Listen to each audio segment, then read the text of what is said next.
Today it's time for a best of 7 series of top level StarCraft 2. It's time for a Protos versus Zerg, a third place match for the RSL tournament. Now spawning right here in the top right hand corner, playing in blue, we're looking inside of the main base of Reynor.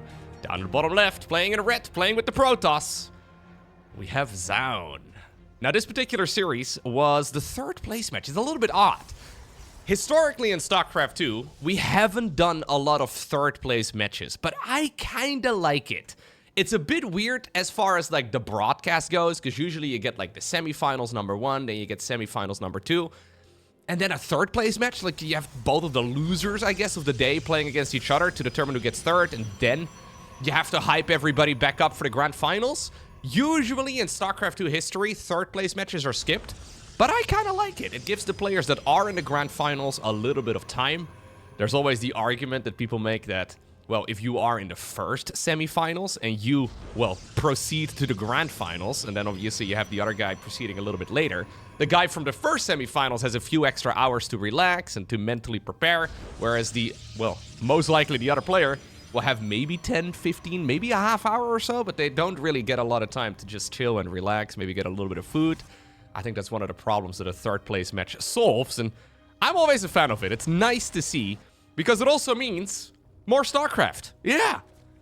And I'll be the last person to complain about more StarCraft. That being said, the grand finals for the RSL this time around was a Protos versus Protos. Now, I haven't seen the series. I would be more than interested in casting it, but I did see a little interview with the winner of the event. Sadly, I could not prevent myself from getting spoiled. And the winner of the event mentioned that they really dislike PvP and they thought the matchup was boring. So, I'm always a little hesitant to cast mirror matchups in the first place, but especially Protos versus Protos can be a bit of a meme. I'm not entirely sure, but if there are enough people interested, I can certainly go ahead and check it out. But I will not lie, this third place match, it did seem more interesting to me than the grand finals itself. All right, let's see. Gonna be an adept here to start things off. No worker kill. Oh, he does get one. Reynor did grab the other worker there and tried to morph it into a drone. Luckily here for Zoun, at least he didn't go across the map and achieved absolutely nothing. Second gateway here to wall things off because there's already a Stargate inside of the main, and I'm expecting to see a third Nexus in about a half-minute time. Now, apparently Reynor is thinking the same thing here because he's already sending a couple of Zerglings. 4 couples here. 8 links in total going across the map. He's sending them straight to the third. What's nice here is that this will likely keep that Oracle at least occupied for a bit. Yeah. The best defense is the offense yet again. Oracles can be extremely annoying, and usually this is the time in a game when Zerg is still building up their queen count. So if you can buy a little bit of time for the, well, extra queen and maybe the Spork Crawlers to be down, it does make the defense so much easier. Okay. Now, what's the follow-up going to be, Zoun? I haven't actually seen as many Zoun games lately, but obviously since he made it to, well, at least a very deep run in one of the highest ranked tournaments of StarCraft 2, right? He certainly is in shape. But I'm not entirely sure what he currently does in PvZ. I haven't really seen him participate in as many tournaments as, say, for example, Classic, and especially not as frequently as, for example, Hero, who seems to be playing in everything. Now, Classic, of course, goes for a very normal approach, a very classical approach, so to say. Hero, yeah, plays like a bit of a clown. So, what version of Zoun are we going to get here? Which side will he be leaning towards? So, it's going to be a Twilight Council here. For the time being, no Forge. Whenever I don't see a Forge, it doesn't really necessarily mean that it's going to be something aggressive, but I always kind of feel like the vibe to maybe go into like a Glaive Adept push, it does go up. We have the Queens actually chasing that Oracle way too far. Brenda, go back! Wait, where are you guys going? What? Really? We have Brenda, Karen, and Susan going on just a little trip? Is this bait? Like, is he actually just doing this on purpose, or is it a misplay? Bait or misplay? It's a game that we can play very frequently with pro players. I think it's bait. Yeah. It could be a misplay, though. Because it does look like this is going to be some sort of all-in. Not the case. Zoun immediately, by the way, got a little bit thrown off course. He did not start up that blink upgrade nearly as early as he probably should have. The creep wasn't that far out, and it's unlikely that you're going to be able to chase without any of those upgrades, right? So without glaives, without blink, without charge, you can't really chase the queens home. Even though they're very slow, it's too risky with that many links. Curious little move there by Reynor, but I kind of love it. Reynor, by the way, maybe that's the reasoning. He skipped out on the Roach Warren, and it's a pretty dang late Baneling Nest. If this would have been some sort of 8-gate all-in, I think it would have already been a bit late. I think Reynor would have been in a world of trouble. This will likely be something that Zoun is picking up on, and we'll see if he maybe gets to abuse that fact for the next match in this particular best of 5, or best of 7 even, rather. But it's a bit of a curious play. We have a Hydra Den and a Baneling Nest right around the same time. No +1 melee either, so Reynor cutting a bunch of corners, faking an attack, and I think the fake push kind of helps him get away with it. Oracle swooping around the side again. Zoun hasn't really lost anything so far in this game. Like, he had to cancel some stuff, but that's really not too significant. But he has been slowed down a bunch. Or slowed down a bunch. There's always somebody in the YouTube comment section that shouts at me whenever I say slowed down. Apparently slowed down is incorrect English. It's always slowed down, Loco. Come on, man. Do you even speak English? Ugh. Maybe I should cast in Dutch. Wat ik probeerde te zeggen is dat ik me afvroeg of die vertraagd was of niet. No, slow down. I think that's probably better. No, we should probably not cast in Dutch. Nobody, no, it's not good. Second Robo coming up. We've got ourselves a Robo Bay inside of the main base too. Zoundo is kind of just dancing around the perimeter, but not really committing too much. It's a mass Zergling Hydra push here from Reynor. It's a weird attack here, but I don't mind it. Yeah, is this... Wait, did he just actually just get the job done with one of the strangest timing attacks that I have seen in a while? It's just a Hydra Link push. What is this, StarCraft Brood War? Is he gonna research the Lurker aspect in the Hydra Den next? Huh. Zoun is actually just dead, I think. This is going to hurt too much. We do have a bunch of Adepts going in for some counter damage, which will be nice, but the Queens will likely take care of it. And the problem is with Hydras, when the numbers are too big, they're just so hard to stop. You kind of need to have much superior numbers here in Stalkers to be able to stop this. Wow. That's a crazy attack from Reynor. Okay.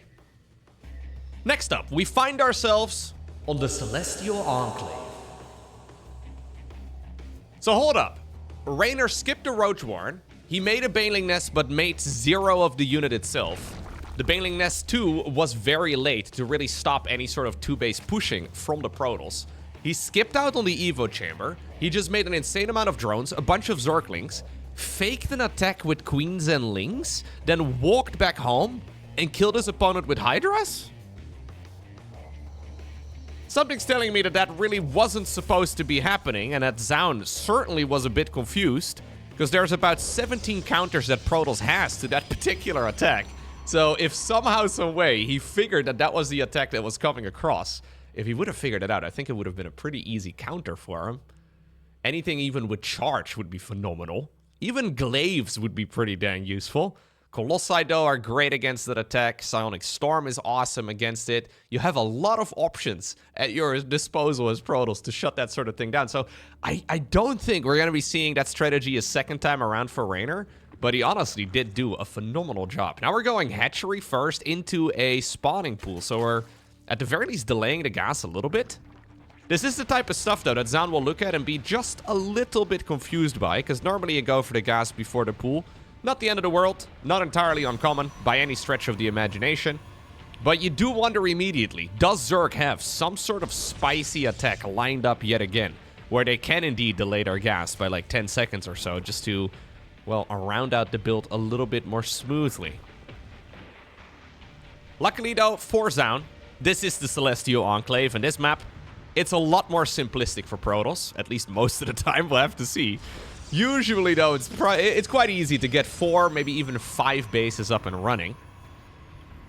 It's become quite normal, actually, for Protos players to knock down these rocks early, too, to grab this expansion.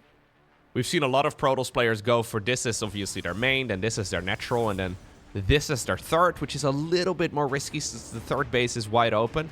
Alternatively, you can take the pocket expansion right over here. But because this pocket expansion exists, because it's basically a free base, a lot of Zerg players sort of consider that any sort of aggression is off the table. Because you can prepare for like an all-in, I suppose. But if your opponent decides to take the third over here, then your only choice is to send units up into this ramp, up onto the choke point. And if you're going for like a Roach Link push or a Hydra Link push or really anything along those lines and you try to move up here, it just really doesn't work. So just the existence of the pocket base makes it so that a lot of Zerg players usually don't really want to go for a super aggressive early game. And then likewise, if Protos realizes that that is the case, they may as well just take the more exposed base, because this, of course, has 3 more mineral fields and a second gas. So there's a little bit of a mind game. Now, speaking of mind games, Zoun is looking for where the opponent's third base is. He hasn't seen it yet. It's in one of the weirdest locations ever. Okay, Zoun is going to see it now. Well, what's the purpose of that forward expansion? The normal one is to take this or this. I've seen some players knock down the rocks on 2 bases and then get this base going as their third instead. The forward expo is a little bit odd. Now, it does have a rich Vespian gas geyser. This is a double gas. So golden minerals return 7 minerals a trip compared to the conventional 5. This type of Vespian gas geyser returns 8 per trip rather than the conventional 4. So it's significantly better than golden minerals too, but there's only a single rich gas. And obviously the base is in a more exposed location. So we'll have to see exactly what Reynor is planning on. Clearly though, he's coming out swinging, right? Like, he's got something prepared, and he's not afraid to execute. Whoa, I love this as well, though, for Zoun. Zoun does not flinch. He's going straight Fleet Beacon and second Stargate. He's saying, yo, you want to be a bit of a weirdo? Let me just go ahead and go straight to Skytoss. I can't really have you scouting my third base, but on this map, you can't really see my third base. Since I go Void Ray first, there is really no easy way for me or for you rather, to send in an Overlord scout, or really until Overseers are out. But obviously, if you go for such a forward third base, you probably have to delay that lair for a while. Now, Reynor did delay it for a bit, but he's yet again cutting a corner because there's no Evo Chamber. Now we're going Roach Warren, fair enough, but we don't really have anything crazy here to be scouting anytime soon. So Zoun is likely going to get away with it. And at the very least, he's going to be able to get a couple of carriers out before Zerg will sniff out that something weird is on the way. Okay. Now, I think if Reynor goes for an instant Spire, which is obviously pretty sick with a rich extractor like this one, the Spire could be phenomenal. If he has to make an Overseer first, and then see what the opponent goes for, and then go for a Spire, I think it'll be much harder to pull off. But something like Roach Corruptor here would actually be a banger. It's a Hydra then instead. Okay, so Reynor playing it safely. That means that he's not likely to be able to do much against this very greedy opener from Zoun. Now the question becomes, though, here as Protos, how many carriers do you make before you spoil the surprise? Do you go for an attack with 2? Honestly, kind of scary, right? For the Zerg player, that is. There's 5 queens and a bunch of spores. But carriers, and then obviously with the Void Ray, the Oracle in the mix, they can indeed put in a lot of work. Reynor, though, is going for a push again, I think. We have Overlord speed coming up. Overlord speed is usually only made in the modern era, at least at this phase in the game, to go for some sort of queen drop. And considering he's making non-stop Hydras, I think we're marching again. And that's actually an alternative, I guess, like an extra advantage here to this forward base. You can start spreading the creep tumors way further out into the map. He is making a 4th hatchery on the back of this, though. So far, by the way, the carriers are still chilling. Mama is coming up as well. Okay. Who called in the fleet? Oh, no, wait, that's Terran. That's for Terran. Reynor, are you going to see? He will see now. Surprise, surprise. We do have double forts on the back of this together with a Twilight Council as well, though. Oh, Oracle, hello. What are you doing? Stupid. That was stupid. Why would... No. That's not... No. All right, anyways. Problem is, Hydras aren't great, but this is only 3 carriers. And if you just fly deep into creep, you just... Okay, this was terrible for Protos. Honestly, could not have gone much worse than what we just saw. Zoun decided to delay the third. Oh my god, this one is not even in the control group. He delayed the third base. He built it over here inside of the main base in order to rush out the golden armada, but this was... Yeah, this was more like a silver or even like a bronze armada instead. We have 13 Dropalords? Wait a second, 13 Dropalords. Hi, the whole Zerg army is going on vacation. We're spending the summer on the side of the Protos. Reynor is done. The gloves are off. Do you think he's playing the Imperial March in his headphones whilst this is going on? That's crazy. Mama is here. There's actually no detection. A bunch of these units are going to die. He's unloading in the time warp. This is possibly the worst location for him to unload. The Queens, though, and the Hydras are going to town on the Mothership. Mothership is not going to die. No, it does in the end. This is honestly a terrible attack by Reynor, but he says, get out of my game. He will indeed open up the backdoor entrance as well, and that is going to allow the flood of the Zerglings in. This could not have gone much worse for Reynor. I will be honest with you. He certainly should have picked maybe an Overseer or 2, but at this point, the numbers are just so massively in his favor that it does not matter. GG. Well, so far, Reynor is looking like a bit of a monster. Reynor is definitely a very momentum-heavy player, right? We don't really treat singular games as like full resets, but he always likes to play the series. It's why he's one of the best and most successful tournament players out there. When the momentum is going his way, usually he cruises on. It's a little bit different than Serral. I feel like Serral is always extremely good regardless. Serral seems to do a pretty good job, at least not getting too emotional about games. Not that Reynor is necessarily a very emotional player, but certainly more so than some of the absolute robots that we have in StarCraft 2. He certainly does take that positive momentum into the rest of the series, and likewise, when things don't go his way, sometimes, well, it's easy to keep losing.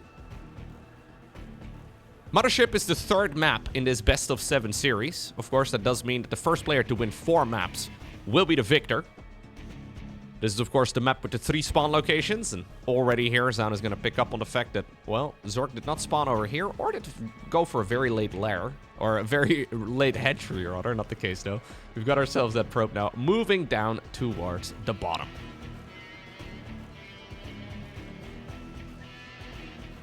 Yeah, Reynor has sometimes, I guess, has had a little bit of like a consistency issue, where he's always consistently good, but not necessarily consistently great.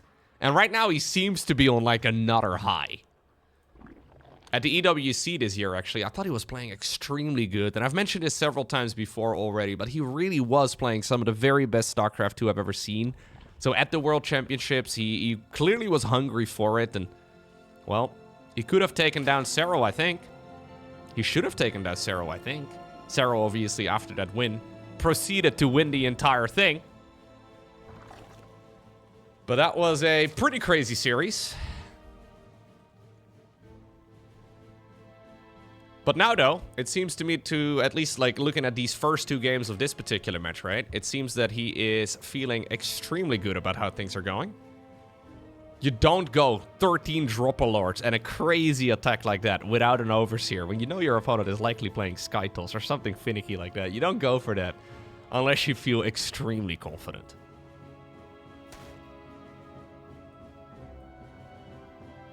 I don't think Zoun, by the way, is playing poorly. I haven't really caught him making any big mistakes, but it does all feel a little bit uninspiring. He's clearly trying to play that very classic-esque approach. Now, of course, we did see Reynor going up against Classic as well in this same tournament, and Classic is an absolute monster, but Zoun is basically trying to do what Classic does, but then he's doing it all slightly worse. Either that, or Reynor has figured out how to counter it better, just in a single tournament time. But he has indeed, yeah, so far, he's had Zoun's number pretty easily. Oracle opener once more. If Zoun goes for another Blink follow-up, I think he's going to get destroyed in the remainder of this series. It kind of feels to me that in order to be successful with Protos, either you play extremely stoically, aka what Classic does, right? So you play for the late game pretty much all the time, which is a fair play style, or you do what Hero does, where you just try to throw curveballs left, right, and center. But that very classic-esque approach, right? The one where you just go for the Skytoss army every single time and you then play it out very well. Clearly not working so far for Zoun. So I think it's probably time to give another approach a go.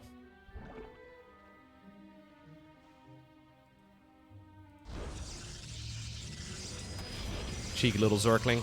Checks out the timing of the third Nexus immediately. Now, the third Nexus is at about, I think it was like 358. That does mean that there's a little bit of a delay here for Zoun. He did make 3 gateway units. He did go for the second Oracle. All of this is very normal. So for him to start up a Nexus at around 4 minutes does mean that there's something that went a little bit awry. I'm not seeing anything else here that's really noteworthy. He's adding on 2 additional gases on the low ground. Not yet fully saturating the one in the main base, though. Could be intentional for sure. Twilight Council together with a Forge. I would like to see him maybe go for, like, charge and +1 attack. Or maybe... yeah, I think something like that would probably be the best, just to keep the Zerg player guessing. Now, Reynor is actually preparing for exactly something along those lines. Now we have an Evo Chamber together with a Roach Warren and enough space over here as well to create a Evo Chamber block. This is only 4 Adepts, so no reason really to go for an Evo Chamber block just yet. But if this indeed turns out to be like a Glaive Adept push... okay, this is actually nice here for Zoun. He did get 6 kills there in total. But if this turns out to be a Glaive Adept push, he should be able to wall himself in. The structures have been done for a while. Okay. We're just gonna go for Blink and +1 yet again. Now, I will say that all these drones going down, yeah, it's by far the best early game that Zoun has had so far.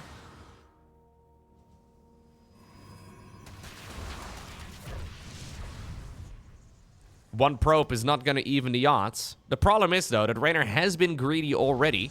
And because of the delay on the third Nexus, for really no apparent reason, despite Reynor losing all of those drones, he's still significantly ahead in the worker count. As a matter of fact, even though he doesn't really know exactly what Zoun is going for, he seems to be blind countering him. Yeah, it's a pretty late lair, but he's all the way up to 69 drones already, which I think is pretty nice. Considering the circumstances. Like, he lost a lot of drones. He's even double expanding now. I think Zoun may have just been... like, entirely analyzed here by Reynor. I feel like Reynor probably hasn't lost a game to Zoun on the ladder in months or something. And that he has a... he's making three hatcheries? He's triple expanding. The hell? Maybe they played on the ladder, and ever since Reynor went back to Korea, he hasn't lost a game against Zoun. That's just crazy. Are we a bit overly confident? Because we did lose an insane amount of workers. Yeah, I mean, what's kind of funny, though, for Zoun is that he's likely to kill this base over here. Well, he doesn't have a prism nearby. Actually, there's no prism out on the battlefield at all. He may kill this hatchery, if that. Reynor going double attack upgrades as well. Yeah, what changed between this series and then the one that he played against Classic? That's crazy. Reynor is just... he's cruising, man. This is the type of attack, though. Like, you don't play like this as Zerg against Hero. Hero is just gonna pummel you. There's so many builds for Protos that would work well against this. Reynor clearly, though, playing the opponent. Not the matchup, not the map, but very much so the opponent. Look at the timing on this Zergling scout. He knew precisely when Zoun was going to move down to the low ground. That Zergling arrived within, like, the 2 seconds or so that probe was going to make its way down. The one saving grace here for Zoun is that he is going into Colossi, and Colossus is generally very good against Hydraling Bane. But Reynor is already sitting on 6 base. I mean, 2 of those bases are not even saturated because he can't really... He doesn't really need to yet, right? The main base is still mostly, yeah, full. Wait, what? What just happened here? No! Brenda is being eaten alive by her own brood. I can't believe I just caught that out of nowhere. I switched to the Zerg's main base and I see the bones of Brenda disappear. How odd. Anyhow, I was checking the saturation levels here. Reynor actually has too many hatcheries to be sufficiently mining those mineral lines, but I guess they might be useful in the future. So, double attack upgrades is also kind of weird, right? So basically what it means is that we have full damage, but 0 sustain. This is an extremely flimsy army. If the fight takes any longer than 5 seconds, Zoun will likely win. If, however, Reynor wins the fight, it's probably because everything Protos got absolutely blown to bits within a matter of seconds. Well, let's see. Remind yourselves that overconfidence is a slow and insidious killer. We have Baneling speed, Hydra range, Nematized Carapace, but also extended thermal lance, finishing up within 10 seconds of one another. I don't know, Reynor. Yeah, he agrees. He doesn't know for certain either. I actually think pulling back here is 100% the right choice. He makes some more drones to celebrate, and he now wants to go into a hive. I think Zoun actually has a very real opportunity to get real damage done now. He kind of needs to go, though. He doesn't know about the main of the Zerg, so he hasn't seen the timing of the lair. He will certainly not know the timing of the hive either. But as soon as the hive is done, we're probably going to see a bunch of Vipers. And Vipers will just utterly destroy the Colossi. I mean, look at this Protoss army without the Colossi. It's not going to do anything against Hydraling Bane. So Zoun needs to strike while the iron is hot. And it's hot right now. We do have Reynor, though, preparing a 360 surround. The force fields in the front are really good. What about the force fields in the back? He's run out of energy. Still, though, it's only about half of the Zerg army engaging, and those Colossi are picking up dozens of kills each. Zoun wins the game, but I almost feel like he got a little bit lucky with his choice to go Colossi. I couldn't help but notice that that previous game started going downhill after Brenda brutally got murdered by a drone. That's just an observation of mine, but things were going pretty darn well for Reynor up until that point. And look, now suddenly the scoreboard is still good for Zerg, but it is the type of swing that can certainly bring out the worst, right? Overconfidence is fun to watch, and sometimes it even works. But that was a game where we probably should have skipped a hatchery or two, and we probably should have gone straight into a hive. Now, clearly, Reynor expected his opponent to go for something that wasn't Colossi, right? So if that was... If that was a, for example, a High Templar follow-up, Zoun would have been super duper dead. Colossi turned out to be the perfect choice. I don't think Zoun really prepared for that, although there might be some mind games, right? Where they may have indeed played against each other a bunch lately, for example, on the ladder. And maybe he did not go into Colossi a single time, so Reynor felt like he could get away with a little bit of greed there, but... And he paid the price immediately. Okay. It's gonna be an Oracle opener. Into another Oracle. And I would imagine a Twilight Council together with a Forge and then Blink. I know. Never expected such a strategy. Zergling, though, running across the map. This time around, it will be a better time. Look at this. 344 on the Nexus. That's sharp. Now, this is 344 on the Nexus while skipping one of the gateway units. So, this time around, yeah, we only have 2 gateway units rather than 3. He did make the second gateway as part of the wall-off. So, there's all these little trade-offs that you make as Protoss. You can technically be a little bit greedier on the third, but obviously that makes it slightly riskier. You can be slightly safer, but then your third base gets delayed. It is something actually that the top level Protoss players do very nicely, where for Zerg, Usually those little diversions, like those little changes in their strategy, they don't really matter that much. But since Protos is a more timing attack focused race in general, it's very good for them to like mix things up a bit. So even though like broadly speaking, if you zoom out, right, if you look at the game, oh, it's Adepts and Oracles again. There are differences here. And it is making it more difficult here for Reynor to predict exactly what's going on. It's not like, you know, the Terran's triple command center Hellion Banshee opener that basically is identical every time. Okay. We do have a bunch of Adepts trying to shade into the main base. One of them will complete that task. Well, maybe he can get a kill or two. Actually, okay, he softened up 3 drones and finally killed one of them. Obviously, the worker disappears temporarily in the extractor. 5-minute lair right now for Reynor, who's gonna scout and see that everything is about as normal as they can ever be. This Oracle yet again escapes with just a little bit of health. And while Reynor obviously cannot see what's researching here, so he doesn't know if this is gonna be Blink, he doesn't know if it's gonna be Glaives, he doesn't know if it's gonna be Charge. At this point, it's very likely either Charge, oh, okay, or Blink. Well, whatever it is, this is something that Reynor did not see. We're once more going into a fast fleet beacon. This I actually consider a proper fast fleet beacon. I mean, obviously we had one as well on the Celestial Enclave map, but that map really lends itself to some weird strats. A lot of mind games, but this particular map is a lot more standard. This is not a map where you would necessarily expect it, so it's going to be nice to see, although I really hope we're not going to see him lose the first bunch of carriers for free once more. Because honestly, that second game of the series, it did look a little bit, yeah, I'm going to say amateurish. Like, it just wasn't very impressive from Zoun. But he's doing a mothership rush, really? Okay.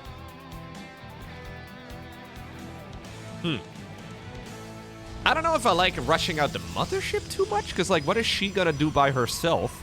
Obviously, she's phenomenal when it comes to actual defense. You can recall units too, but there aren't going to be a lot of units. Maybe Zoun just really loves his mom. That could be. That could be. Ooh, Lurker Den coming up together with a Hive. Okay, so Reynor has entirely shifted gears. This is a nice snipe, though. Yep. 5th Nexus, or sorry, 4th Nexus is going to be delayed.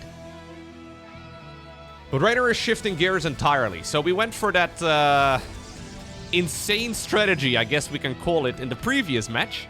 Now we're going into a much more conventional style. This is super duper safe. This is basically Reynor saying, okay, you want to play late game? Let's go. Let us play late game. He's basically saying, you're never going to be able to kill me anytime soon. So that means that we have to go for some sort of late game. He's cutting a lot of corners. At this point, since there is no like mid-game timing attack possible anymore for Zoun, since he is also going straight late game, this is looking like a match that is going to take a lot longer, and Reynor is headed to about 100 drones in total here. Economies are going to be off the charts in general. But this is what Zoun was trying to do in previous games too, right? So let's see. This can be a very big confidence boost, and honestly even a series changer here for Zoun. Because if he indeed like obtains the victory in a proper late game, at that point, yeah, Reynor is probably gonna be very demoralized about the whole situation, because he is now the one also inviting it. Okay, Templar Archives is going to be researching the Psionic Storm upgrade. Mama has been busy protecting already. Hive done, by the way. Lurker upgrades are, yeah, already kicking in. I wouldn't even mind seeing Reynor go straight into a +1 air. Oh, he goes straight Greater Spire. Wait, what? Historically, it's always a little bit odd. Yeah, he's even making static defense. It's a little bit odd to go Brute Lords and Lurkers, because they fulfill much of the same anti-ground siege role. Right? It's a bit weird maybe to point it out like that, but like, Brute Lords and Lurkers have a lot of overlap. So historically, you could kind of get away with one of the two. It has become slightly more popular, though, over the last few years, but Yeah, it seems like we're going Lurkers and Brute Lords. Maybe just use the Lurkers as, like, run-by defense? That's not really where Brute Lords shine. You can just kind of burrow a bunch of them in your outer bases, and Lynx can probably help out a bit, and then the Lurkers can destroy everything. Use the Brute Lords as your actual main army. Yeah, I think that's the plan. Okay. Well, what has Zoun been doing? He is going for the actual fleet this time. We're not really transitioning to an attack too early. We're not really preparing for some sort of Skytoss timing attack. He's getting the +1 flyer upgrade, the +1 air weapons. Very important. And Reynor is just starting up the Spore Crawlers now. He's going for all the static defense. We see Terran's turtle a lot. We see Protos turtle a lot. Usually that's not something Zergs do. But Reynor is going to try and prove us wrong. Can Zerg be played as a turtle race as well? Most definitely. Yeah, in case you actually want an answer. Yes, Zerg can be played as a turtle race very nicely. It's just that most Zerg players are very uncomfortable playing the mass spellcaster, mass like static defense type of approach. Because it does feel like you need about 4 hands to be able to micro it efficiently. And personally, I have only 2. I believe Reynor has 2 as well, but who knows? The average human has slightly less than 2 hands. I feel like Cyril probably has one under the table somewhere, you know? He got like an extra keyboard somewhere. Nice little snipe on a hatchery here, but honestly, this base felt ambitious. But yeah, here we go. We go for the Viper, Queen, Infestor, Brute Lord, Corruptor, Hydra, Spore Crawler, Spine Crawler type of army. We basically build a little bit of everything, and most of these units do require an extra control group.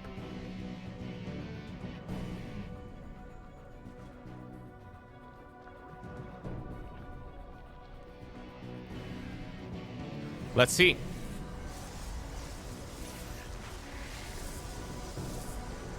Zoun is chilling, though. Like, Zoun really does not care at all. Zoun has not seen the other side of the map in a while. Well, this is, I guess, as close to like a 12 minutes no rush we're going to get at the professional level. Popular game mode in some RTS games. There's been a bit of a gentleman's agreement, right? A little bit of poking here and there. I mean, we had 91 Zerglings die, 16 Zealots, whatever. Across the board, we've done some things to keep the opponent honest. But that's really about it. Here we go. Never mind. Zoun just wanted to do a little bit of creep clearing, okay? You can't blame the man. Creep is disgusting. What do you think it smells like? Do you think it's sticky or smooth? It's probably slightly warm. It looks like it's slightly warm and moist. Okay, maybe I shouldn't use those words together. Anyways. I bet it smells funny, and Zoun agrees.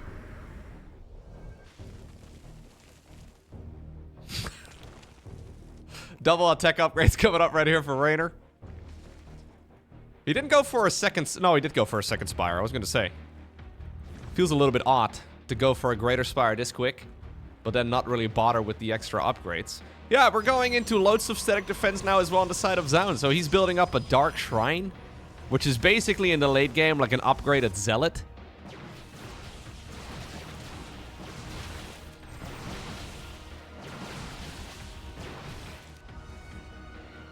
Double Cybercore here as well for the Protos. I kind of love it. And while Zoun does have a bit of supply available to warp in 2 more Zealots, these bad boys are going to help even the odds a little bit. You actually kind of need to get rid of these units to be able to replace them with better ones. Ooh, Fungal. Oh, Blink. Yeah, this is the boys getting a little bit...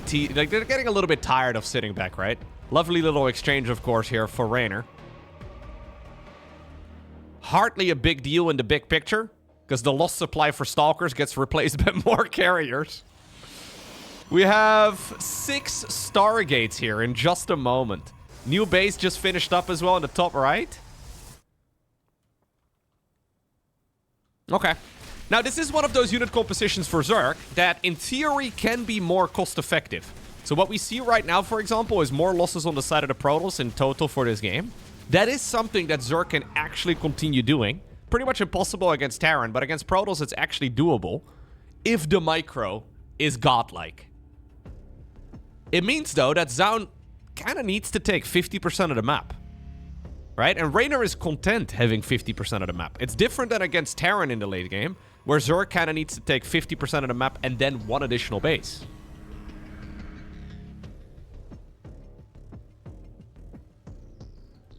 Now, the reason these unit compositions are very rare below the pro level is because this is an army that you can attack move with.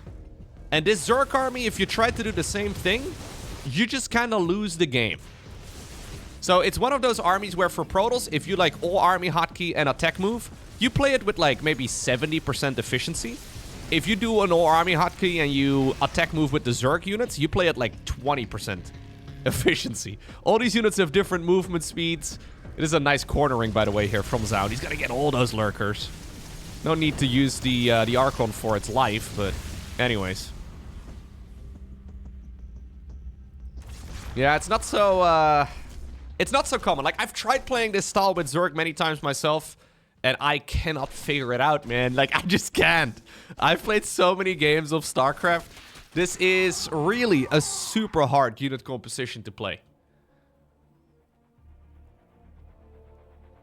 He's actually still at 74 drones. There is a time when you... Yeah, you're gonna go up to 80 now, but there is a time where he's likely gonna shift away entirely.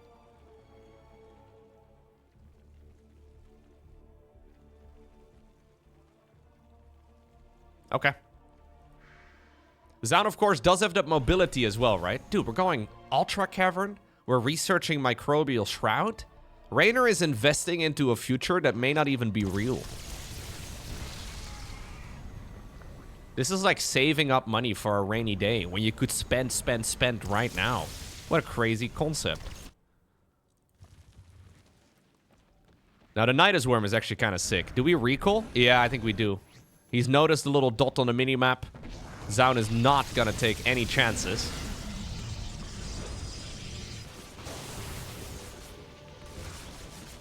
What I would really like to see Zoun do, though, is use the mass recall as well from the Mama ship. It's still, in my mind, kind of an unexplored territory. We've seen it a bunch of times in the past. But it's not very normal, I guess, for Protoss to send in the mothership by itself and then try to do a recall into one of the bases of the Zerg. Now, admittedly, we are currently at 39 Spore Crawlers. So slipping through the cracks with the mothership might actually be nigh impossible. But... yeah, it is something worth noting. So the mass recall on the Nexus does not share its cooldown with the mass recall on the mothership. So you can use them one at a time. Like, technically, Zoun could go over here and then recall again to the Nexus in the top right.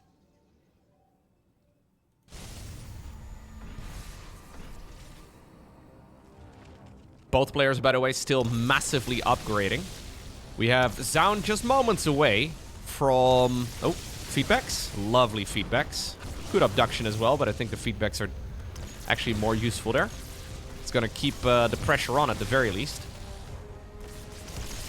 Now, if you've been watching StarCraft for a really long time, you may recall that once upon a time there was like a stalemate situation in this matchup. That's where these Tempests are extremely useful. Like, Tempests, together with Oracles, can basically prevent the stalemate. There is always an initiator here for Protoss, but once upon a time, back in my day, Protoss didn't have that sort of initiation, and it made it very difficult sometimes to even get a fight going. Like, if neither player wanted to fight, we would never see one. Now you can actually make the choice to go and attack. It's the same for the Lurkers, Nidus Worms as well. They outrange a lot of the stuff that Protoss can really do.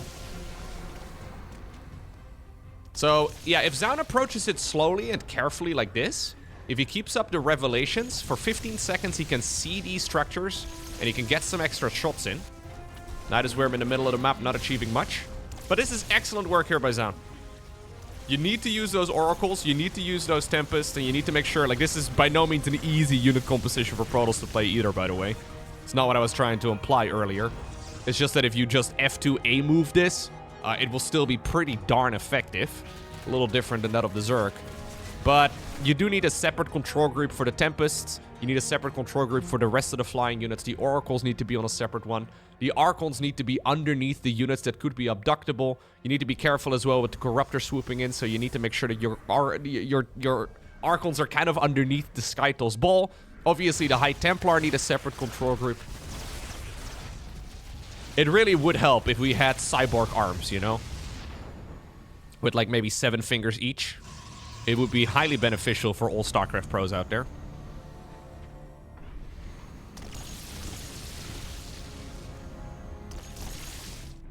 I really like this, by the way, for Zoun. Just building up a bunch of static defense in the middle of the map. He does not need creep. Neural. Okay. Neural Parasite, always scary.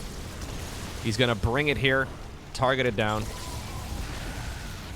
Ooh, another fungal. Neural Parasite can be used while burrowed on the infestors. The rest of the spells, like Fungal Growth and Microbial Shroud, cannot be used while burrowed. Ooh, big fungal. Good feedbacks. But still, the Neural Parasites are painful. One of the High Templar not controlled properly. A recall right here by Zoun, who decides to nope out. It does mean, though, that in all of these little skirmishes, Reynor pulls out ahead. He has lost a little bit more as this game has gone on. I think that's mostly the Zealot run-bys, killing a bunch of stuff. But the main engagements have been looking a lot smoother on the side of the Zerg than on the side of the Protoss. Zoun is looking for another engagement like the one that he had over here on the right side last time around. Microbial Shroud to try and shield the Ultras from the photon cannons. Okay. Zoun, by the way, completely maxed right now. He's got all the upgrades that are relevant. Likewise as well for Reynor. Apparently his upgrades tab is literally going past the halfway point on my monitor. Fair enough. It's rare that we see an upgrade count that big, but he's still getting the +3 going now in the Evo chamber.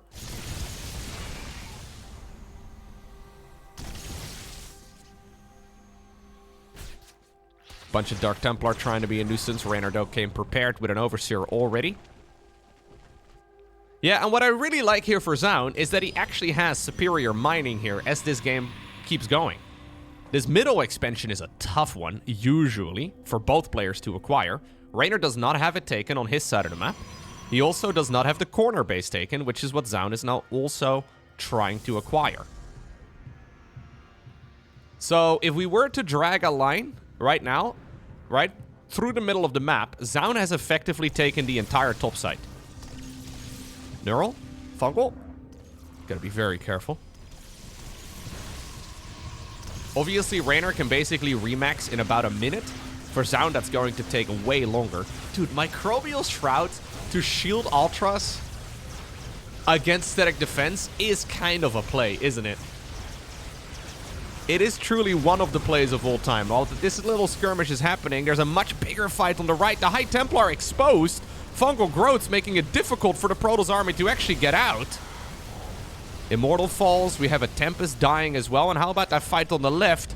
It looks like even though the Ultras are indeed getting stuck on one another and they're clumsily running around, it was not a bad engagement. Reinforcing group of Stalkers, though. That is something that can be really good. 16 gateways in total here for Zoun.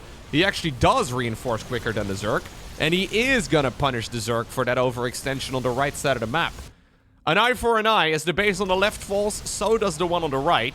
But of course, Zoun is mining a whole lot more here in general. Reynor now trying to take the base in the far bottom left. Base in the top right has already finished up.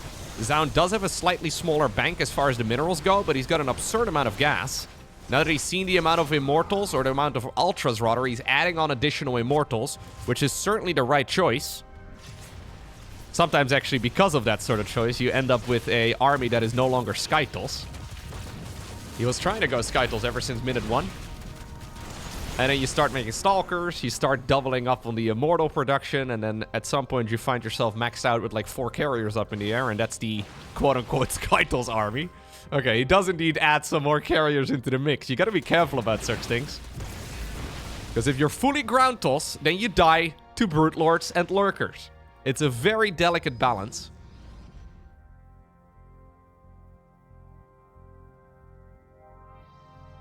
New Brute Lords are coming up. Dark Templar, though, in the far bottom left, do complete their special task this time. Oh, he doesn't have Shadow Strike. He tried to use it just now. Oh, that gets surrounded. He tried to use it just now. Still needs to actually finish up the upgrade, though, so the Dark Shrine will indeed continue its research. In the meantime, Zoun is apparently not too worried about the creep. Observer somehow very far behind. We really need to get some of those extra upgrades, Zoun. Like, the movement speed buff in the Robo Bay for the Observer is a no-brainer at this point in the match. Some players actually don't like it. Dude, this is the most Protossy thing I've heard people complain about on the internet. So there's an upgrade in the Robo Bay, which he doesn't have, by the way, but there's an upgrade that allows you to speed up the movement of your Observer. But apparently on the ladder, it's not necessarily a popular upgrade, because if you all army hotkey, it makes your Observers YOLO in more frequently, because they fly ahead of your units. Which is the worst excuse ever not to get an update or an upgrade for your army. But likewise, there's also the Prism movement speed increase, right? Which is big. Anyways, Dark Templar being warped in the main base. Zoun still constantly darting around the perimeter here. That's a Brute Lord falling. DT's trying their best to snipe the Lurker then. Looks like the Prism is indeed gonna get away.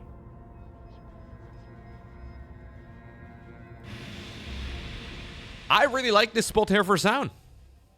Yeah, there's little to complain about. Maybe in a straight-up fight, Reynor's army is going to be a banger, but he relies on spellcasters, right? And for the spellcasters to be really efficient, he kind of requires Protoss to overextend. Now, it's very easy for Protoss to overextend. All these units do move at a different speed, and obviously, you never really know what angle the Vipers are going to come in from. Like, if they're coming in from this spot right now, you might be able to get a couple of carriers for free, but technically speaking, I think this is a really nice position for Zoun to be in.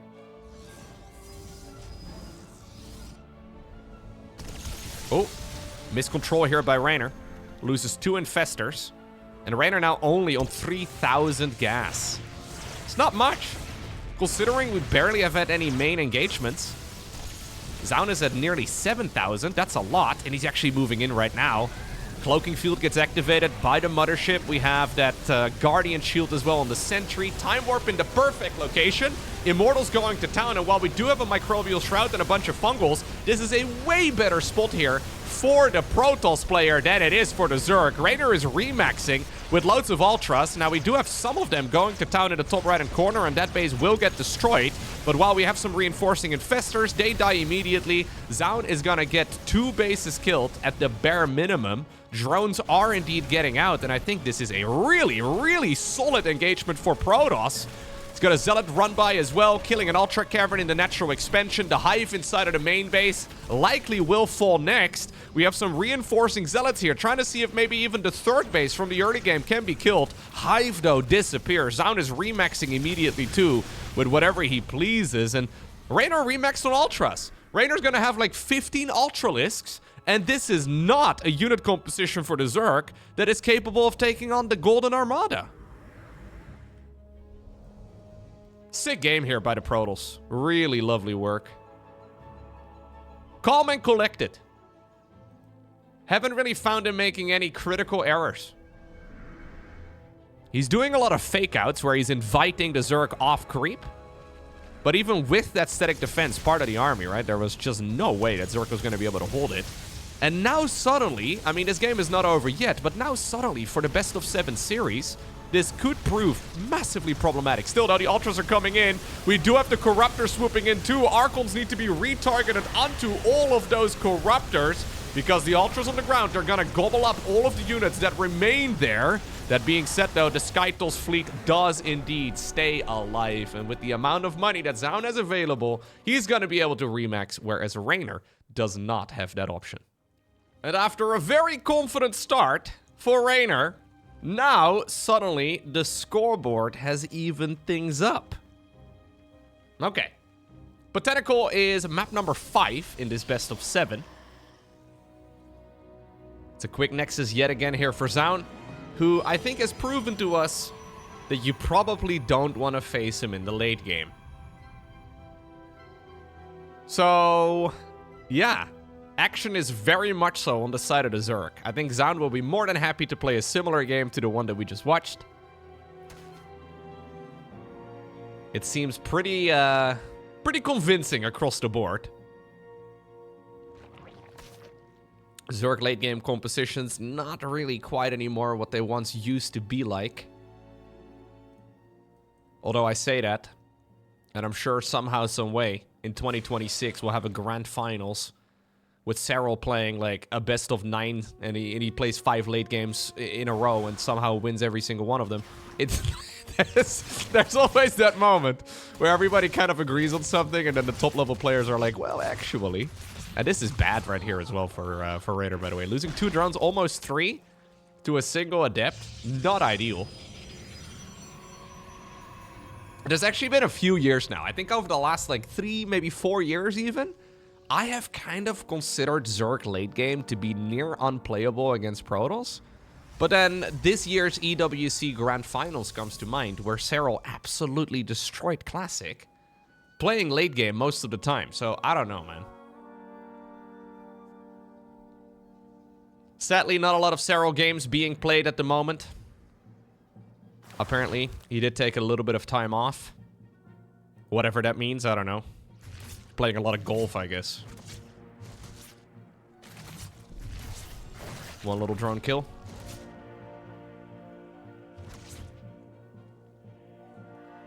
It's very interesting how, like, as one of the best players in the world, you can become so mysterious by literally not doing anything. It's unlikely that he's not playing. I'm sure he is. But you literally don't play in anything, and people will start up the rumor mills just automatically. You don't have to do anything. You could spend like an hour a day practicing, maintain your skill level, or you could play 10 and not participate in any event and actually improve, but it is very curious. Twilight Council together with a Forge right now on the back of this here for Zoun, who's going to fly the Oracles around yet again.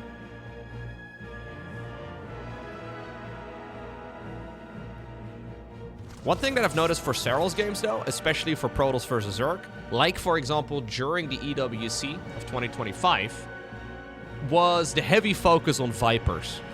So Vipers with abductions can shut down so much. Easier said than done, and I think a lot of the Zerg players kind of, like, consider it an impossibility. Because, like, on paper, High Templar outrange Vipers. So the High Templar's feedback ability outranges Vipers. And yet always do we see those going down from Serral. We didn't really have that many for Reynor just now in that previous game. It's really the only thing that really comes to mind for me, where I'm thinking of the differences, and I think that's probably one of the main ones. Also, I've not really seen Serral play a lot of Ultras. For some reason, we see that all the time from Reynor. Anyhow, Lara's going to be finishing up here in just a moment. We do have a quick +1 melee. Roach Warren not skipped. I wonder if we're going to see any roaches, though. Because so far, we've actually had Roach Warrens, I think, in the majority of the games. Okay. But then in the majority of the games, not a single one of those bad boys was produced. We do get 7 of them here together. Okay. With Overlord drops 2. Or Overlord speed at the very least. But you only ever really get this with Overlord drops. I think Reynor is shifting gears again. Trying to go back to what we did in the first 2 games of the match. I think we're going back to hyper-aggressive. This has not been a flawless early game for him, though. 5 drones is actually kind of suboptimal. I think those queen drops especially are super powerful, and he will see right now that there is a little bit of wiggling going on. It's an indicator that something's researching inside of that lair. Anyways, I think those two... Like, those games, the first 2 games of the series, I think those are much better for Zerg when there is a flawless early game. He also did see the Dropper Lord just now, but here we go again. It's not 13 Dropper Lords, it's going to be 3. We have Zerglings waiting off to the left side, Zerglings streaming through the middle of the map, And Overlord filled with a bunch of units. Well, what is available right now here for Zoun? He does not have a whole lot, honestly. He is yet again going into Colossi. It is the right choice, but Roaches are a lot beefier than Hydras. If you could snipe them... Ooh, if you could snipe it, that'd be big. He tried to. Misclicked onto the wrong Overlord, it seems. Or maybe it was out of range. Just hit whatever he could. Queens are in a very annoying spot, though. This is this middle of the road, like the intersection of the Protos. We could install a very nice roundabout here to help with the traffic, but maybe that's for the future, because for now, Zoun seems to be holding on. Colossus spawns, needs to retarget it onto the links. Stasis ward over there also, putting a bunch of those links in stasis. What about the drop in the main base, though? This is where it seems to be the majority of the kills thus far. Yeah, plenty good right here for Zoun.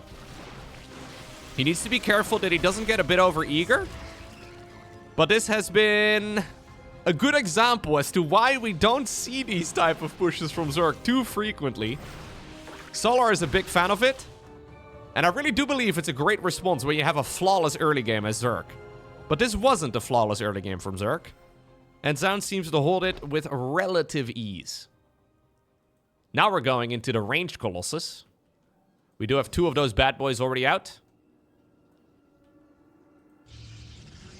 Extended thermal lens is coming. Prism on the back of this. No charge, interestingly enough. I would love to see charge start up. Seems like a bit of a no-brainer to me, but apparently Zoun is chilling. Zoun does have 9 gateways, so I guess maybe just a good old Stalker Colossus all-in? Is that the plan? Yeah, seems like it. No, he's building a 4th, but this all feels kind of... It feels kind of slow. Maybe Zoun's main strategy is just to play late game with Skytoss units, and that's about it. It could just be that he is not too comfortable playing literally anything else.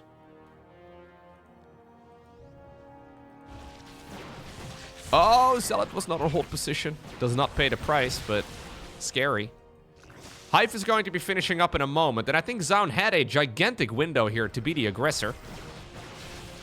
But if Vipers are out and the Colossi get abducted, this game can become an absolute mess.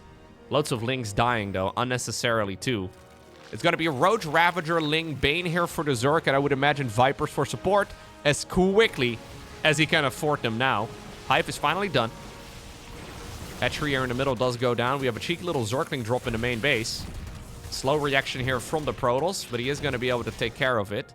4th Nexus here in the middle. Okay, decent enough.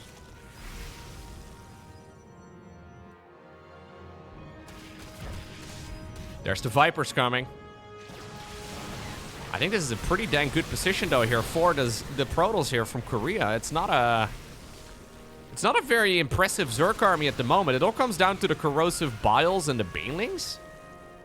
But as long as there's force field energy, I think this is manageable. Finally, another Colossus does come across the map. It feels like these have been mostly on idle. Another little Zergling drop inside of the main base. The Biles do continue. Now, where are those Vipers? Okay, the Vipers are indeed nearby. I think they may have been spotted. Banelings are trying to roll through right now. Decent set of force fields, a little bit messy. 3rd Colossus finally joins in the fray. Zergling drop in the main base has been halted. One of the Colossi does tiptoe around once more. Abductions? Yoink! No, not yet. Zoun notices it in time. He wanders backwards with the units. Reynor's trying. Finally does indeed grab one of those long legs, but great move by Zoun as well. Anticipating it, saves it with the Prism. Picks up as the Yoink is in midair yet again. That declines the entire fight, or the entire interaction. It looks like finally, though, since now it's in warp-in mode, one will actually complete, but I wonder if it's already a little bit too late. And I think Zoun is showing us why we don't genuinely or generally see a ton of those Zerg attacks after a non-perfect early game, because this is looking like Protoss overwhelming Zerg. Zoun has now won 3 games in a row. And that takes us to Persephone. Match point right now for Zoun. Reynor tried to bring the momentum back in that previous game. Zoun showed us, though, why he is considered to be one of the scariest Protos players on the planet. And while, yeah, his playstyle isn't particularly spicy, his games are usually not very memorable. It sounds all very rude, but he is extremely good. We have a bunch of players in the game that, you know, you rarely, like, if you ask somebody who's the best Terran in the world, nobody's gonna say Cure. But Cure is genuinely amongst the very best. And likewise, if you ask somebody who's the best Protoss in the world, very few people are gonna say Zoun. But he has been consistently one of the top-ranking players for years. And yet, he is a name that may not come up all too frequently. Just grinding away in peace, winning events, doing a very good job as well. But it seems that in general in StarCraft, if you are very good at the game, but you play a quote-unquote normal style, and you're not considered to be, like, the best, people kind of forget. Like, how many Zerg players are there that play a Sero-esque style? How many Terran players are there that play a Clem-esque style? Or, well, same for Protoss, I guess, with Classic. It's just, yeah. Nobody remembers second place, right? And that's the awful truth. All right, Oracle opener yet again.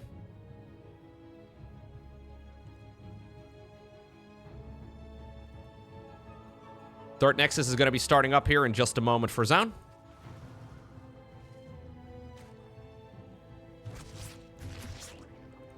There it is, 350. About 350. Oracle number 2 is available. So what do you do now, Reynor? Are you feeling the heat?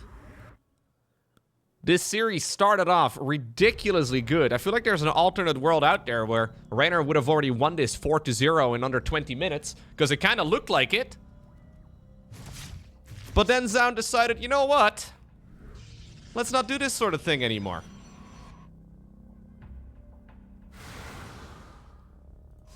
Twilight Council and Forge will likely be planted down here in just a moment. There it is. Oh, only a Twilight this time around. Skipping the Forge. Fair enough. Roach Warren. Reynor does not have the luxury of skipping that anymore. A more conservative lair timing too now. Ah, nicely done by there, Zoun. Cute little movement. Okay.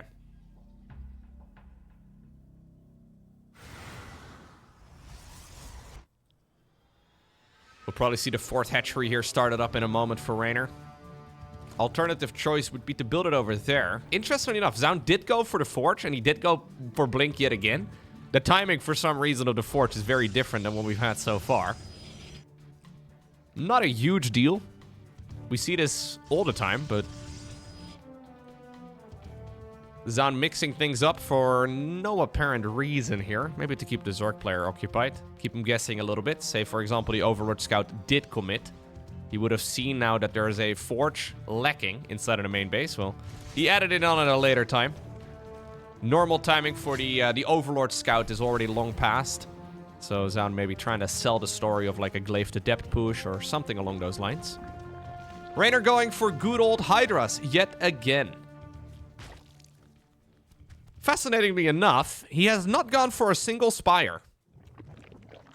Double expanding once more, but if you compare this to, for example, Shin has been playing some crazy games lately, and he's been very successful. Shin going Spire pretty much 80% of his matches now, it seems. Like, he's loving Mutas.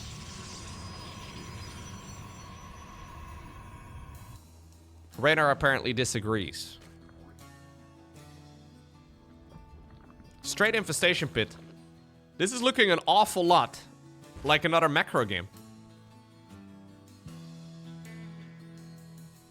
And I think Zoun will be more than keen to play exactly something like that. Yep. Fleet Beacon, second Stargate. Zoun is ready to chill. I hope you got yourself a drink, because this is looking like another long one. But what in the world is Reynor going to change this time? Because honestly, he was in pretty much as good a position in my mind as you can be in. Maybe he had something where he looked at it and he's like, well, this could have gotten better. But across the board, 2 games ago, he got to play a late game, and it wasn't even particularly close. Hive coming up here for Reynor. No Lurker Den this time around. Very quick Hive, by the way. This is like a 650 Hive or so. No Lurker Den. Charge here. Tempest production has begun. Imagine if Zoun, by the way, did not donate a bunch of carriers on Celestial Enclave. If he would have just chilled a little bit more, I think that game could have been a Protos win as well. It's probably the easiest map to play that style on, and he looked very good doing it. Could have been a win already. Could have been a 4-1 victory here for Zoun. Anyways, there is that Lurker Den. It's actually a bit delayed. Reynor is making a lot of units, though. And this is looking like an all-out assault again here. At least if you look at this from the Protoss' point of view. Not the case, though. There's a lot of a follow-up here for Reynor. Just doing a bit of an attempted push, I suppose. Mostly just faking it out.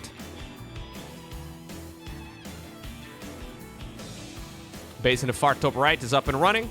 Base over here on the left, too. Zoun is chilling here. He has delayed the 4th Nexus for a bit. I think it's because he was anticipating some sort of all-in yet again. And Reynor is faking it out. Reynor actually creating a bit of a soft contain in his opponent bases. Zoun really needs to get a 4th base up soon. Honestly, he should have already had one up.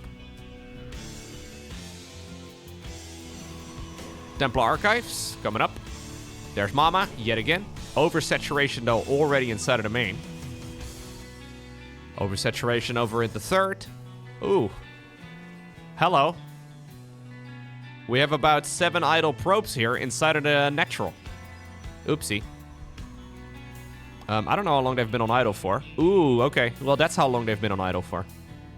Exceptionally painful here for Reynor, or for Zoun rather, because Reynor already has the worker lead. 4th base gets denied yet again. Probes are still on idle. Wait, what? Reynor's gonna test the waters here a little bit, and this could just prove lethal. It's kind of silly. This is not even a real attack.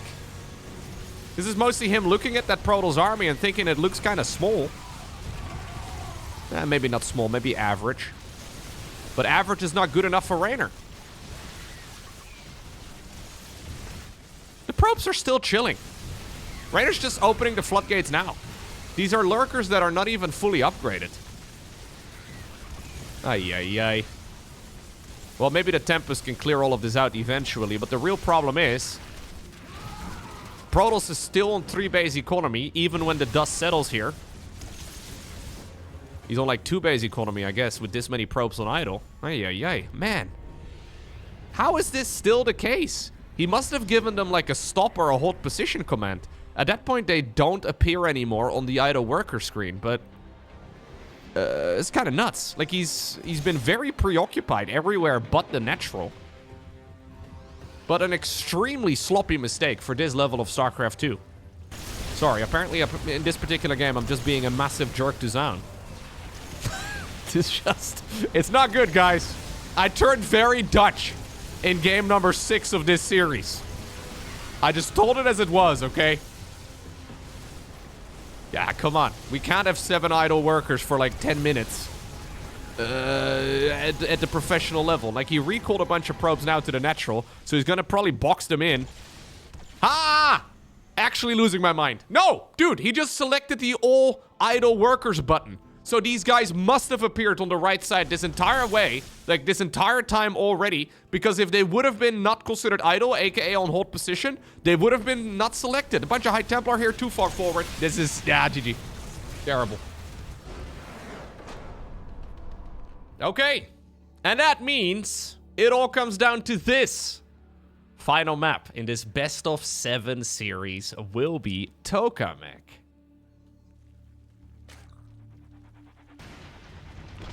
I don't quite understand what went wrong in that previous game for Zoun. Look, besides me being an absolute prick, I apologize, but seriously, that game was not good.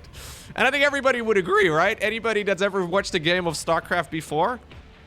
That was a really bad game from Zoun. Yeah, I'll just keep rubbing it in. I'll just keep digging my hole. Lots of little mistakes. They add up to very large differences. And what wasn't really even meant as like a killing blow, right? So we see Zerg players, Protoss players and Terrans as well, but especially Zergs, since they have such a fast-moving army, usually take a lot of chances to take fights. They're sort of baiting the opponent out and committing a little bit because they can always disengage and run away. Reynor, though, just sort of tested the waters a bunch, and then he realized, wait a second, your army is actually just tiny. So if your army is not big enough, I will actually go for a real attack. That wasn't really the plan. It seemed to me that the Zerg was ready to play a late game. At least that seemed to be what he was aiming for. He already had the worker count for it. He was already making the lurker upgrades. And he could have gone for a Spire at any given moment, but he just pushed in and saw that the Protoss army was not as good as it should have been. It's one of those little checks. We see a lot of checks in StarCraft. Gotta always see whether or not your opponent's army is actually good enough. And while in theory that should have been an easy hold for Protoss, well, it turned out to not be the case. All right, let's see if we can actually tighten things up a little bit right here on Tokamak. A very standard map across the board. I don't think there's anything too crazy here. Although I'm not 100% convinced on the current win-loss ratios. I can actually try and look it up, as this game is now starting here. Tokamak. Interestingly enough, on Liquipedia, we see a lot of statistics that are being kept track of. Now, I don't think we have every single tournament game logged, but usually it does give a reasonably good indication. This map actually has about a 55% win rate for Protoss, as of me casting this right now. So, curious to see that Zoun did not quite pick it any earlier than this throughout the best of 7. In a best of 7, obviously, the players only get 1 veto each. Maybe he's being the honorable Protoss.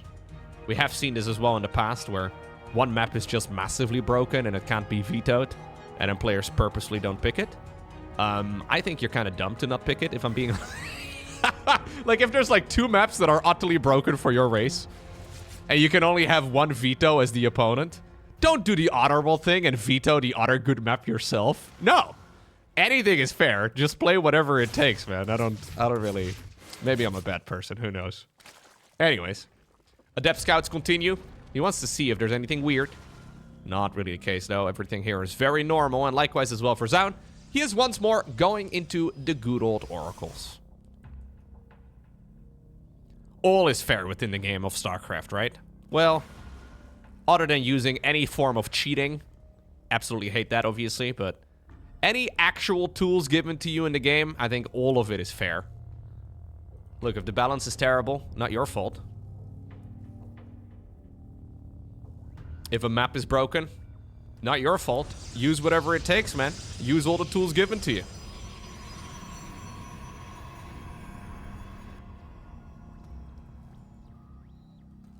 Okay. Yeah, we're just gonna do the most normal thing ever. I'm expecting a Twilight Council here again in a moment for Zoun. And if the previous 6 games were any indication at all, it is going to be Blink first.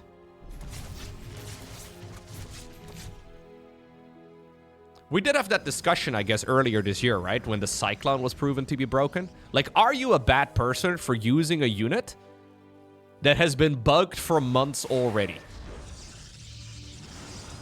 Are you a bad person for using the bugged Cyclone? I don't think so.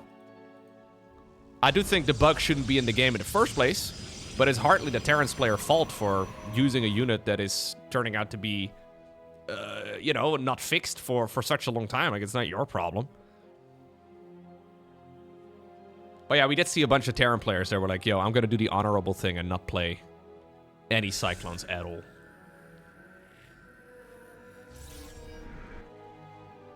Until the EWC, that is.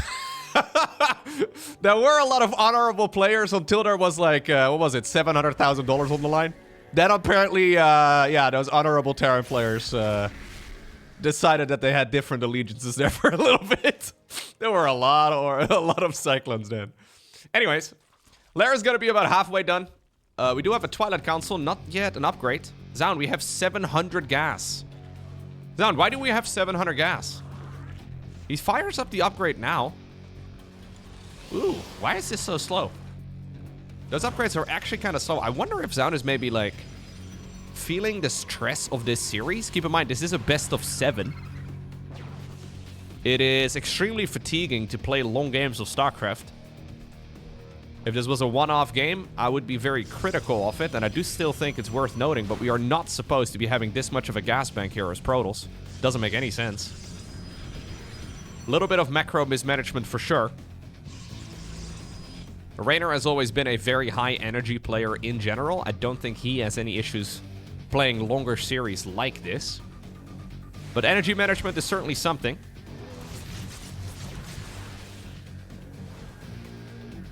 Players obviously also burn a ridiculous amount of calories while playing. Turns out if you're sitting in your seat with a heart rate of about 140 for probably about an hour and a half, maybe 2 hours. This particular series was played during the RSL offline portion, meaning that they have people staring at them whilst they're playing the games because they're playing on a stage. Yeah, it does probably put your heart rate up for a good 2 hours. A little bit of Zone 2 training, while playing StarCraft. Not such a bad idea, I guess. At least if general health is your goal, but it can be something that you need to stress, right? It's something that you need to train because it is going to be very stressful. RoboBay yet again. It's already worked out several times for Zoun throughout this series. I think the RoboBay could have been done earlier. Templar Archives as well. Second Robo facility now together with Charge. He's going to test the waters here with a couple of Blinky Boys, but this is not enough Blinky Boys.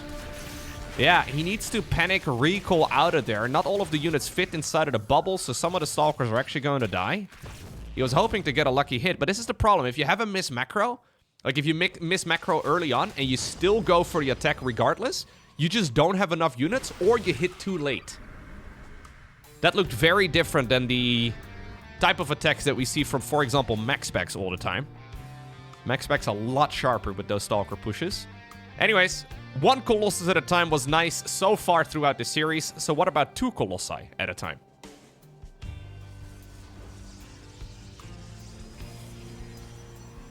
Lurker Den on the back of this as well for Reynor, who's once more going into a hive. Pretty quick hive yet again, about 7 minutes. Large group of links. Obviously at this point, the recall is on cooldown. Oh no. Oh no, Zoun. I think Zoun is kind of falling apart in these last 2 games. Like, nothing's really happened so far, but for some reason, 9 Stalkers are dead. All of the upgrades are a little bit slow. 4th base economy is not bad, though, so if Zoun can actually stabilize, it's not a huge problem, but we might just see an attack similar to what we had in the previous match.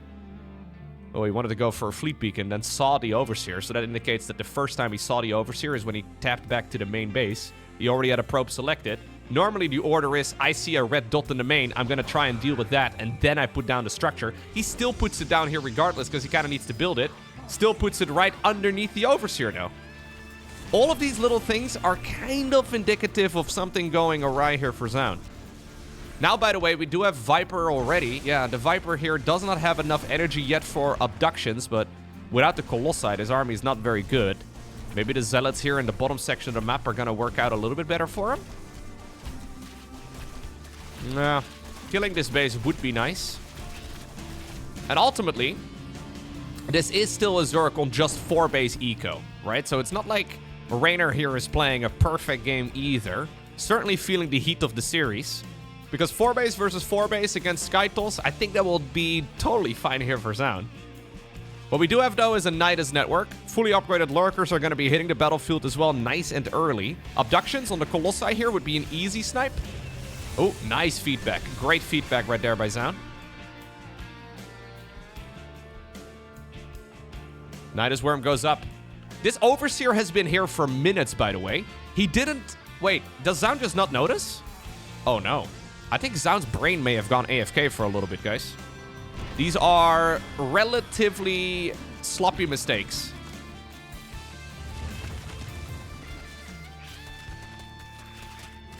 It's so annoying to deal with, right? Like, this is very low APM for the Zerg to execute compared to the amount of APM it takes for Protos to clean up. Now suddenly the Colossi are stuck in the main base and you never really know where those other Lurkers that you already saw are going to be popping up. Reynor is thinking about moving into the third. The Nexus over here dies. We even have a Queen right now transfusing. One of the Colossi dies. Two of the Colossi dies. Or die, rather.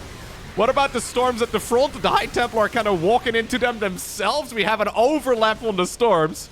Stacking Storms do not deal additional damage, but Zoun apparently still managed to clean this up. But the problem is that this in the main base is still ongoing. Now we're sending in a bunch of Zealots single file. They take a lot of damage too, and well... Okay, ultimately, Zoun stabilizes here. What does he have to come back to? It's not the end of the world. He did save the majority of the workers. He's gonna have to repower the main. Probably start up another Nexus over here too. Reynor never rebuilt the 5th hatchery. I mean, it did die a little while ago.